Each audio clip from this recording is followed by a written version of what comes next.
Oke, selamat datang. Hari ini kita akan bedah sebuah teori yang cukup kontroversial dari Profesor Jiang tentang apa sih sebenarnya uang itu dan kenapa pemahaman kita selama ini mungkin ya salah besar.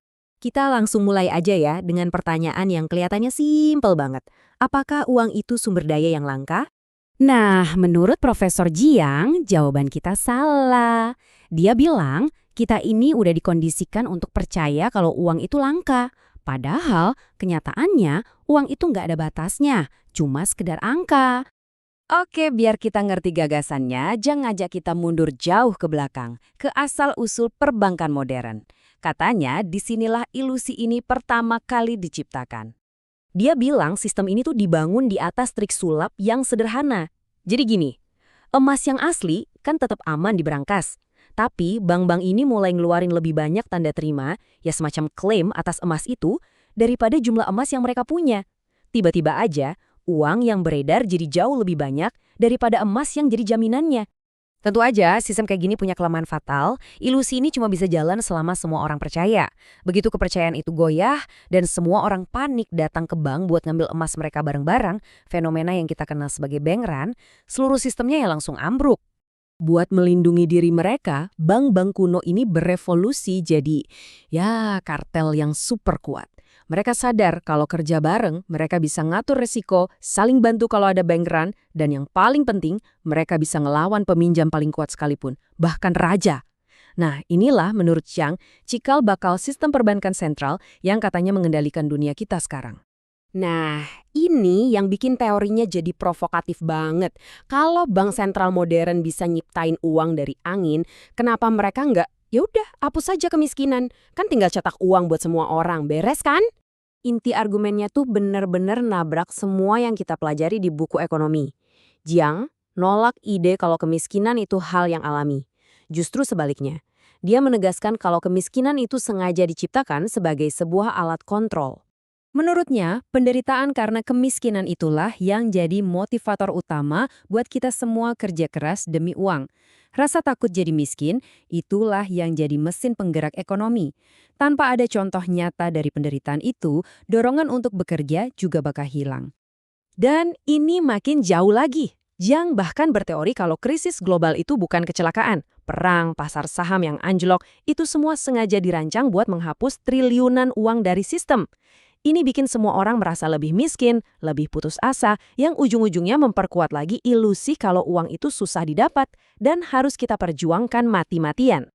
Oke, sekarang kita loncat ke era modern dan lihat gimana teori ini nyambung ke pandangannya soal mata uang kripto.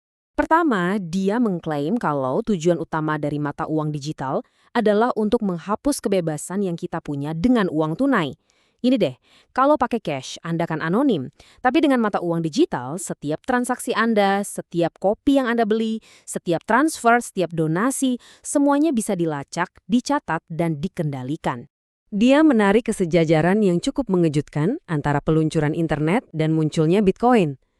Dalam dua kasus ini, dia mengklaim teknologi yang dikembangkan militer ini dikasih ke publik dengan kedok pemberdayaan, padahal tujuan sebenarnya cuma satu, pengawasan total. Ia berpendapat bahwa wajah publik ini penting banget. Publik gak akan pernah mau mengadopsi Fedcoin atau internet militer, tapi mereka dengan antusias menyambut Apple, Microsoft, dan ide revolusioner tentang mata uang terdesentralisasi dari seorang jenius anonim bernama Satoshi. Jadi kalau Bitcoin itu alat pengawasan, terus menurut Yang siapa dong yang sebenarnya pakai dan mengendalikannya? Dia mengklaim Bitcoin adalah mekanisme yang sempurna bagi badan intelijen seperti CIA untuk mendanai operasi rahasia di seluruh dunia. Sifatnya yang kelihatan anonim dan tanpa batas negara menjadikannya alat yang ideal banget untuk membiayai semua hal yang pemerintah nggak akan pernah mau akui secara terbuka. Sebagai buktinya, dia menunjuk kasus si kembar Winklevoss. Waktunya, menurut Jiang, terlalu sempurna. Tepat pas mereka dapat ganti rugi ratusan juta dolar, sebuah aset digital baru yang super misterius tiba-tiba muncul entah dari mana. Menurut Jiang, keputusan mereka untuk menginvestasikan setiap sen ke Bitcoin itu bukanlah taruhan gila. Itu adalah langkah yang udah diperhitungkan, yang cuma akan Anda lakukan kalau Anda tahu persis siapa di balik Bitcoin dan untuk apa ia dirancang. Itu bukan spekulasi, itu adalah kepastian. Jadi kalau kita tarik benang merahnya, teori Jiang ini pada intinya bilang bahwa produk yang sebenarnya bukanlah uang itu sendiri, tapi tenaga kerja kita. Uang hanyalah alat, sistem poin dalam sebuah permainan raksasa yang dirancang untuk membuat kita terus berlari di atas roda hamster. Ini meninggalkan kita dengan satu pertanyaan terakhir. Kalau seluruh sistem keuangan ini hanyalah ilusi rumit seperti yang digambarkan Jiang, lalu apa dong yang benar-benar nyata dan berharga dalam hidup kita?